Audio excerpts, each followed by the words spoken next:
what is really a threat, what is an evil regime. 75,000 plus people have been killed in the last 2 years alone. I think the biggest challenge in this instance is that the political objective of the conflict has never been clear. Would you think that there's going to be any changes in the way America is sort of thinking about the Israeli action in Lebanon? The political objectives of having gone to war is something that has not been achieved either by Israel or by America itself. Whether or not the United States needed to go to war with Iraq for a very clear political objective. Now again, you've got new factors that you have to calculate or factor into your risk calculation and to what you're trying to achieve. We'll win it peacefully or otherwise. Their Navy's gone, their Air Force is gone, every single element of their war machine is gone. But there's always the risk of escalation, of misinterpreting and miscalculating what the other side is thinking. Shouldn't the Americans also be trying to reframe and look at how things are moving on the ground from a different frame today? There is larger debate in the United States now about the role of the U.S. supporting Israel militarily. Putting a $14 billion of arms sales to Taiwan on pause since Mr. Trump's return from China. How do you see the American sort of interest and commitment to the Indo-Pacific and its priorities there? The Indo-Pacific is unquestionably the most important region, certainly economically, for the United States. Well, we thought pretty much getting close to making a deal, and didn't work out, but this is a little bit different. Hello and a warm welcome to another edition of the Foreign Policy Dialogue podcast, the deep dive conversations that we have on issues of global importance. I'm Smita Sharma. As I record this conversation here on Thursday, the 11th of June, we are seeing renewed strikes between Iran and the United States, despite that so-called ceasefire existing on paper that came into effect on 8th of April. But by the time you see this edition of the podcast, which is on Sunday, things may have changed rapidly. So we will try and, of course, look at what happens next, try and connect the dots and the big pictures. And to talk about it, I have a fantastic guest here with me today. I have Cara Abercrombie. She is a senior advisor at the Cohen Group, but also someone who's really served more than 2 decades. Seeing the working of the administration in Washington, D.C., in Pentagon, inside out. You've been at the Department of Defense, now the Department of War. You've been at the State Department and the White House. The White House. Cara, many thanks for speaking to us here. Pleasure to How have you been? Doing well. It's a pleasure to chat with you today, Smita. Absolutely. And we are here, of course, at this conference in Bologna in Italy, where I'm speaking to her on the SAIS European campus of the Johns Hopkins University. But Cara, if I could start by asking you, when you look at where the war is today, and things are changing by the minute, but what really would you think has been the biggest miscalculation on this war that began on 28th of February? Well, I think the Defense Department is always prepared to support President's orders. That is its remit. That's what it trains to do. I think the biggest challenge in this instance is that the political objective of the conflict has never been clear. And I know this has been discussed in many places across the media, but the reason for the war continued to shift. We've heard several different reasons, whether it was to support the Iranian people, regime change, preventing Iran from obtaining a nuclear weapon. When there's not clarity about the political objective, it's very hard to determine that the military action has been successful, because you undertake military action to achieve a political outcome. So I think no one would dispute that the U.S. military is incredibly powerful and incredibly effective, but what's the political end these actions have been set out to achieve? Right, and I think that's something that the president is struggling to explain back home to his domestic constituency too. Having said that, the war still continues.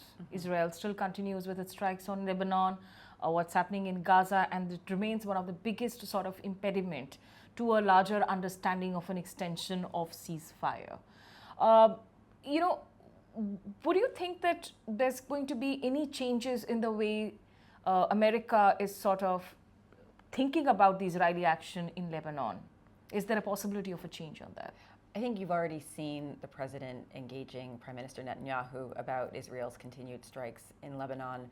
Again, the U.S. Has long been a supporter of Israel and supports its right to defend itself from attacks from Shia militias. And of course, Hezbollah has been a malign actor for years. But when I think when there is such linkage now between the Iran conflict, questions about whether Israel can achieve its political objectives in Lebanon through military means, I think what you're seeing is the president asking Prime Minister Netanyahu to stop the attacks and look for perhaps a negotiated solution or a different action, at least until we can get some form of a negotiated solution with Iran. But when you say that the political objectives of having gone to war is something that has not been achieved either by Israel or by America itself. You've been long part of the administration in DC, where the past administrations have actually intervened in external in third countries, whether it's Libya, whether it's Afghanistan, whether it's Syria, in all those sort of military actions that happened in those other soils. Do you think there were more clearly defined political goals and objectives? Typically, yes. I mean, I think if you go back to 2003 and 2002 and the U.S. invasion of Iraq, there was a huge debate in the United States, not just in government channels. There were debates playing out in the pages of newspapers whether or not the United States needed to go to war with Iraq for a very clear political objective. Now, again, intelligence turned out to be incorrect in terms of assumptions we'd made about Iraq, but you've traditionally seen that debate underway both within the administrations and because making the decision to go to war is a very large decision. You've seen the debate happening in Congress. You've seen administrations seeking permission from Congress, or at least informing them in advance of strikes. I think a lot of that was lacking in this instance, and that lack of debate then has made it difficult to have the follow-on conversation about what is it are we trying to achieve and have we achieved those goals. But despite the debate, of course, as you just mentioned, and we saw later on the entire information about the WMD itself being debated. So you may have clarity on an external intervention when you start it, but the reasons may still be something that you're not able to justify at the end of the process. Certainly. I mean, situations evolve on the ground as you get new information, as the course of conflict proceeds. You've got new factors that you have to calculate or factor into your risk calculation and to what you're trying to achieve. And so there is always a constant discussion underway as to whether or not continued military action is worth it. Are you able to achieve your objectives eventually through military action, or should you try to identify an off-ramp? And I think there's always the risk of further military escalation as we're looking at the situation right now. I do think the administration was looking for an off-ramp and negotiated solution, but to maintain deterrence, if you see Iran take a shot at a U.S. helicopter, for example, I think there was a sense you had to retaliate in a limited way to show that you wouldn't accept an attack on a U.S. Army helicopter. But there's always the risk of escalation, of misinterpreting and miscalculating what the other side is thinking.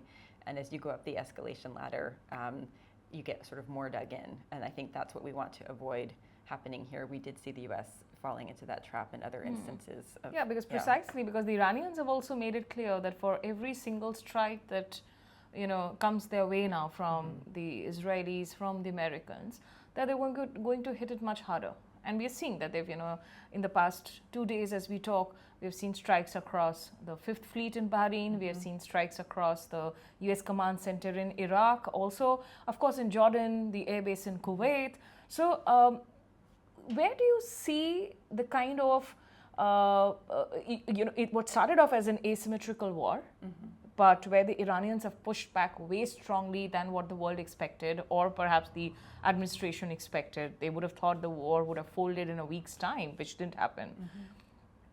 Where do you see Iranian power sort of stand in the region today, as and when, of course, the war ends?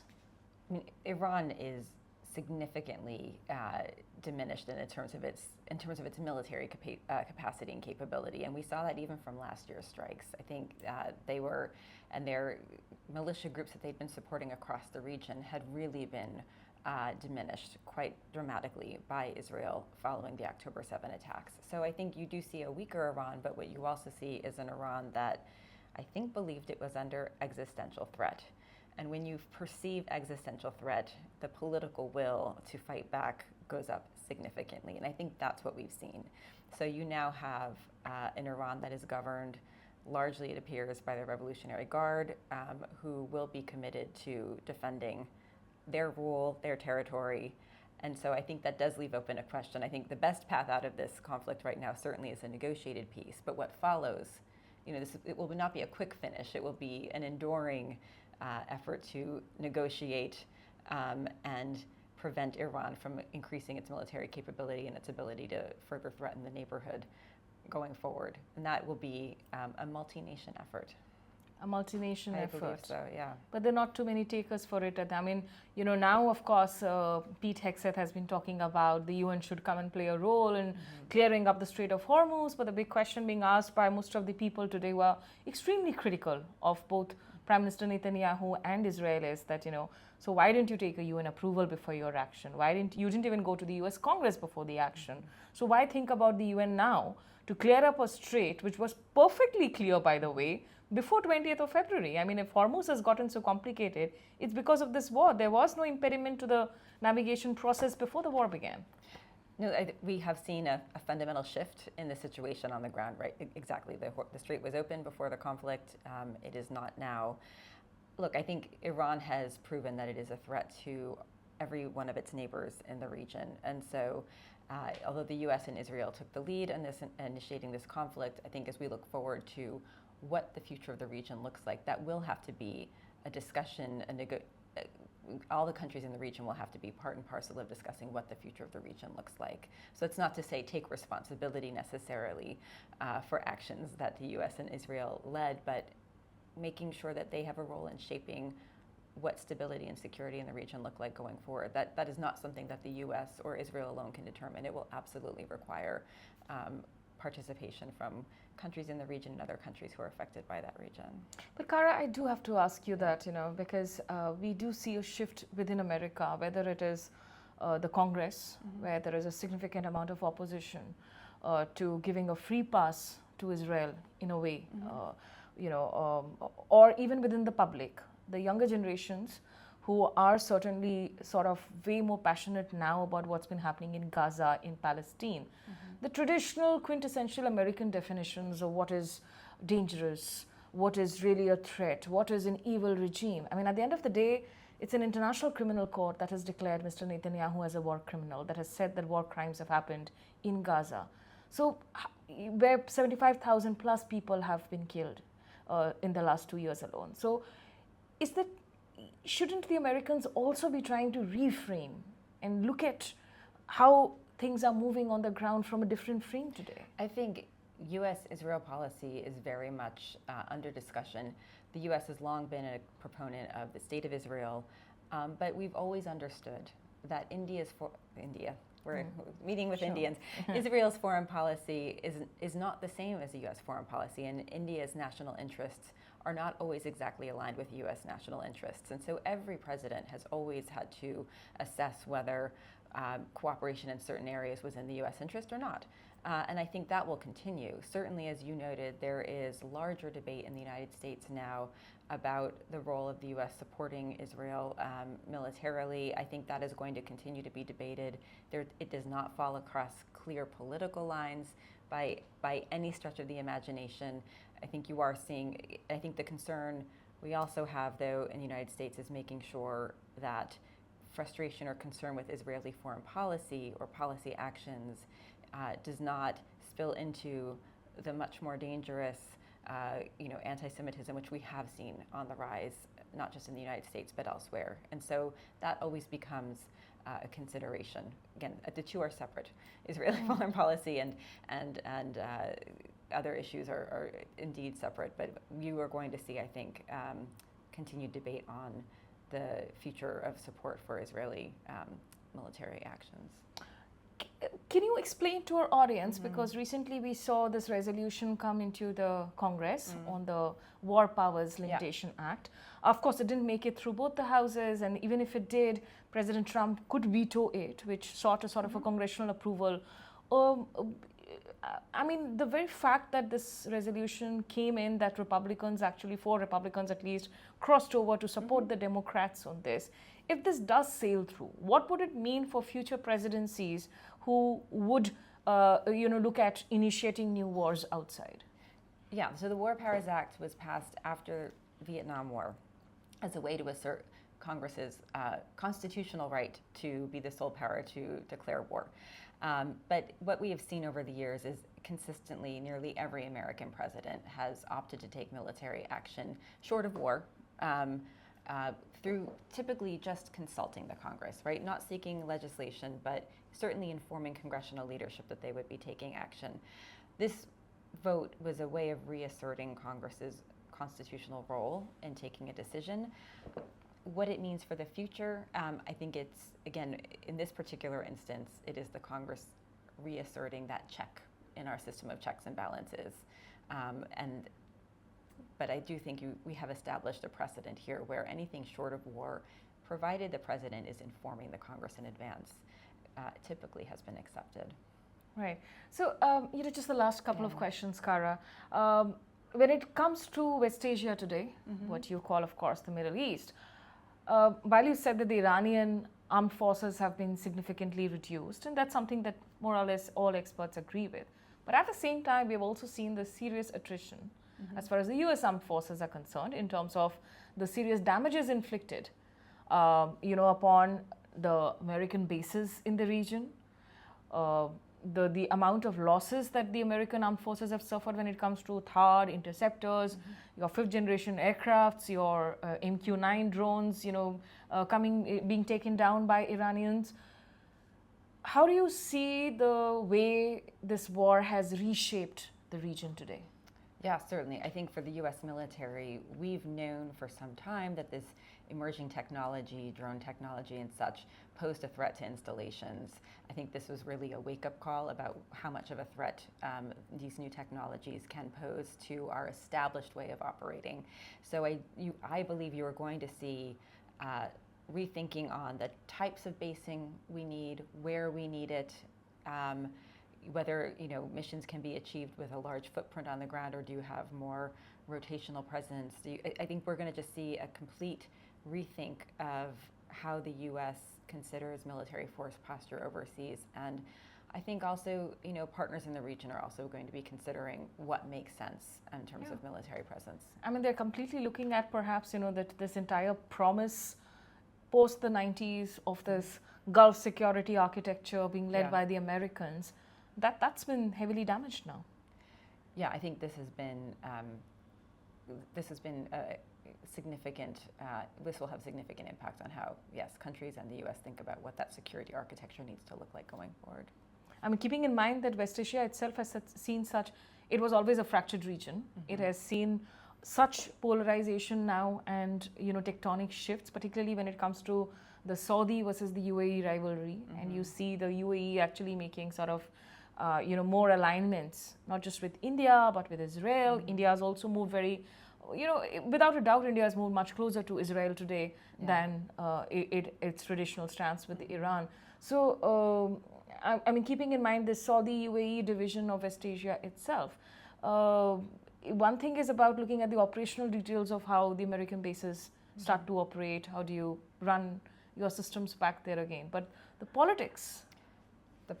Yes, the politics. I think we don't know how this is going to end, but the politics, the dynamics have shifted. The economic situation is really uncertain right now as well.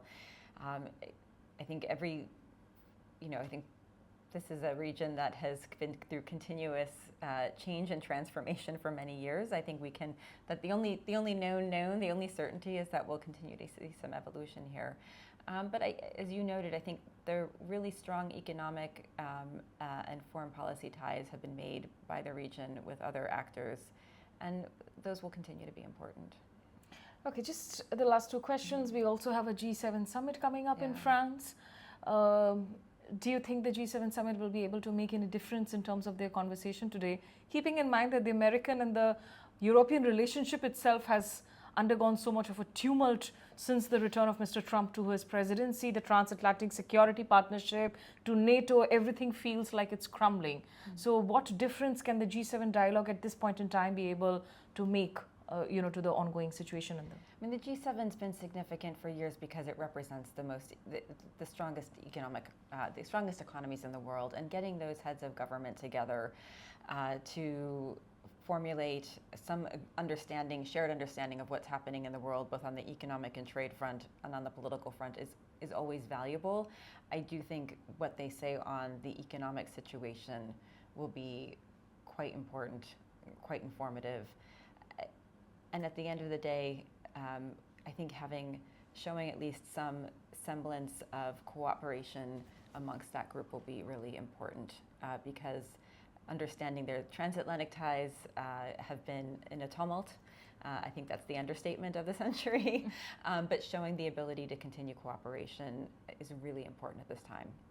And, President Trump was, of course, in China recently. We saw that kind of attempt at reset, which Mr. Trump himself was defining as a G2 kind of a moment between US and China, something that countries like India are extremely wary of.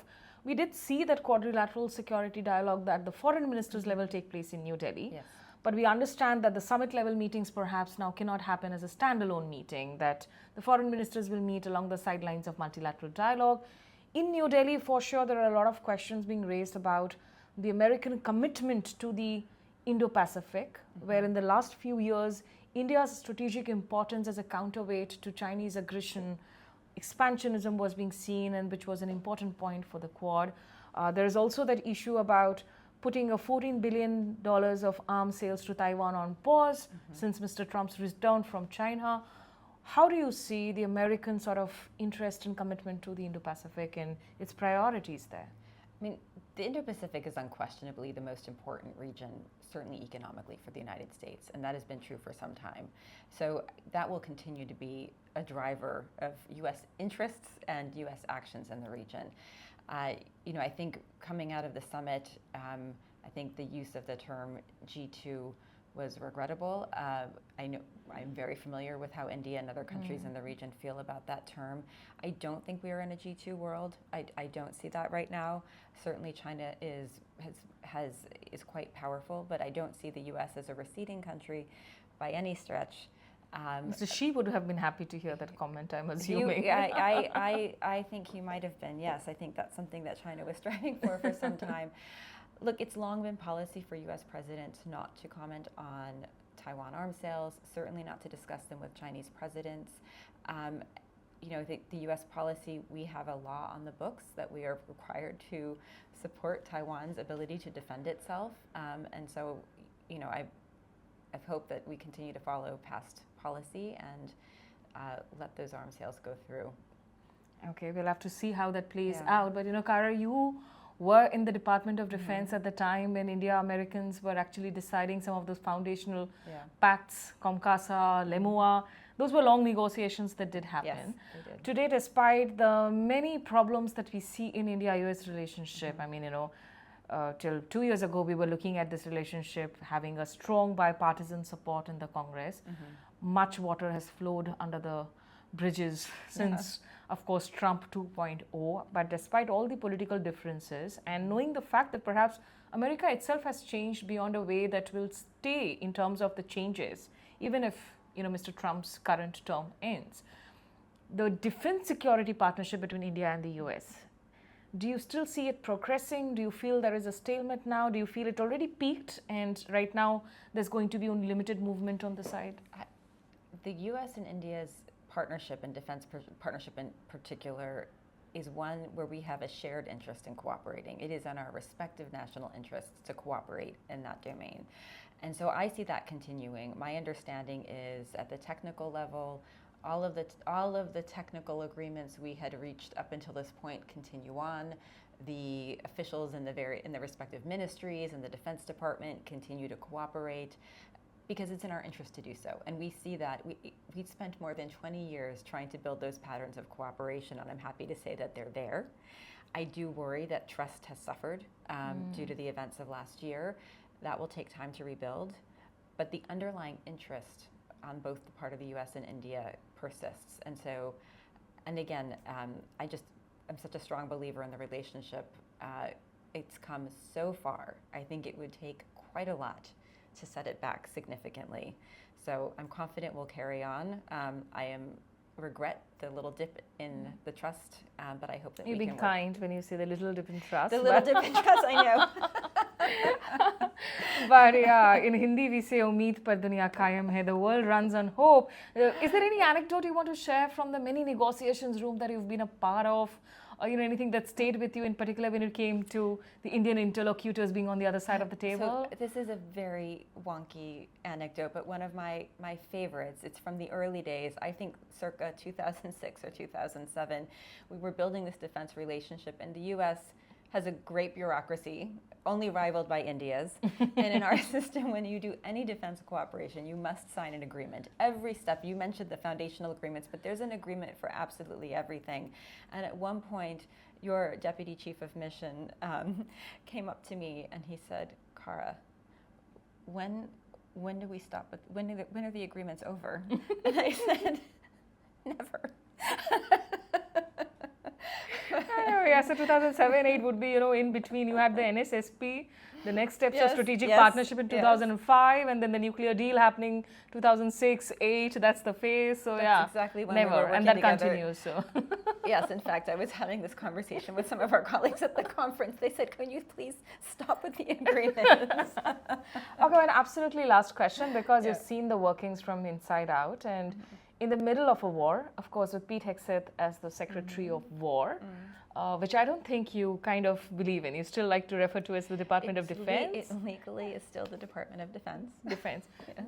Does it make sense to actually call it the Department of War, especially under the presidency of an individual leader who has been staking claim to the Nobel Peace Prize? Then why call it the Department of War? I think if you ask, the Department of Defense prides itself on being there to prevent war. We have a strong military precisely to deter any action that would cause war. I think you will be hard pressed to find anyone who wants less to go to war than the uniformed military personnel. Absolutely, yeah, absolutely. So we have a lot of these air commentators sitting in air-conditioned rooms in New Delhi who are always jumping up and down, wanting to go to war, and I'm like, please strap your boots up and go to the borders itself. Ask those men in uniform what a war really means and brings on to lives. But why I came to this department is because we have seen a spate of firings, resignations in the middle of a war. Somebody like a Joe Kent, a counter-terror head, resigning. Your US, I think the Chief of Army Staff, I don't know whether he resigned or he was asked to quit. There were reports that Pete Hegseth had asked him to step down. This kind of a tumult, is this something that was unprecedented? This is absolutely unprecedented. It is absolutely unprecedented. And, we've never seen an administration remove so many senior officers. There is sort of a rumor going around on social media suggesting that under President Obama, more than 100 officers were removed. That is part and parcel different. There is sort of normal attrition at any point in time in the military. People who at lower levels might have been removed for poor performance or bad behavior, or there's things that's normal. This is at the political level. Taking decisions to remove leaders is quite unprecedented, and I don't think we yet know the impact that will have on the force. But I think it does have a demoralizing impact, in the middle of a war, if this is happening in particular. It can be destabilizing to remove leadership. It certainly causes fear, I think, in the ranks about who's next, because some of the people who were removed, such as the Chief of Army Staff, you would not have expected, because they were respected and supported by the leadership sort of up until the moment that they weren't. But that does show that there has been a difference of opinion perhaps on the strategy and the objectives of the war. Even commentators like Bob Kagan have been writing that there is no way that the US can actually win this war. It's only through, a negotiated settlement or essentially acceptance of, the other terms and conditions. So when people like Bob Kagan write about it, who have been advocates of all previous wars, it does show that there is a serious difference in opinion of the political administration's viewpoint of the war, where it is headed, and the strategy, and perhaps how the military and the defense are looking at it. I've seen concern in the administration that the media is not supportive of the military actions, and there's even claims that the media wants us to lose, and I would say far from it. I think there's concern that we don't know what, again, absent a clear political objective, how do you know when you're done? So nobody's questioning the military's performance, I would say. I think the military has performed exemplary in terms of what it's been able to accomplish, but to what end? That is my question. And so assuming at this point what we want is a reopening of the Strait of Hormuz. You do want to have some negotiated settlement with the Iranians over the state of the nuclear program. I think the best way to achieve that is through diplomacy. Mr. Trump, of course, continues to say that was a bad deal, the JCPOA, the Obama deal. Yeah. You think that was a bad deal? No deal is perfect, but that administration spent several years negotiating the best deal that they could, and in that moment, we did have a cap on what the degree to which Iran could enrich its uranium. We had the IAEA on the ground. We had transparency and visibility into their nuclear program. We had access. So I think we had a good understanding at that point as to what they were doing and the state of their nuclear enrichment. We don't have that now. The minute that deal was broken, we lost all visibility. And so, and once that deal was broken, it will be very hard to negotiate something that comprehensive or even more comprehensive. I think negotiations take time, yes. And I think it's important to recognize that we have to put a good faith effort into a negotiation, and it will take time and it will take expertise. And so, can we achieve some sort of ceasefire and give time and space to negotiate? Of course, at this point in time, the biggest sort of challenge that remains is that absolute lack of faith and zero faith in negotiations at all. I mean, if it's a dip of trust, as Cara mentioned, in the India-US relations, it's an absolute zeroing in of trust from the Iranian perspective in these talks. But it's a changing world. It's a changing world order. It's a world in flux. So there are more questions than answers at any given point in time. But for sure, I think, as Cara mentioned, that the political objectives of this war, they have shifted goalposts, and they do not seem to have achieved what they started out with, definitely on 20th of February, when Israel and the American forces, of course, struck Iran. Thank you so much, Cara, for this conversation. It's lovely speaking to you. Likewise. And we bring you this conversation from the lovely historic town of Bologna in Italy, a town known for its university, one of the oldest, or I think the oldest. It's the oldest. It's the oldest university in the region. Beautiful town. Leaving you with some glimpses of Bologna. Thanks for tuning in. If you like the conversation, do share, subscribe to the channel, and press the bell icon notification for alerts. We'll be back soon with the next edition of the Foreign Policy Dialogue podcast. Stay tuned.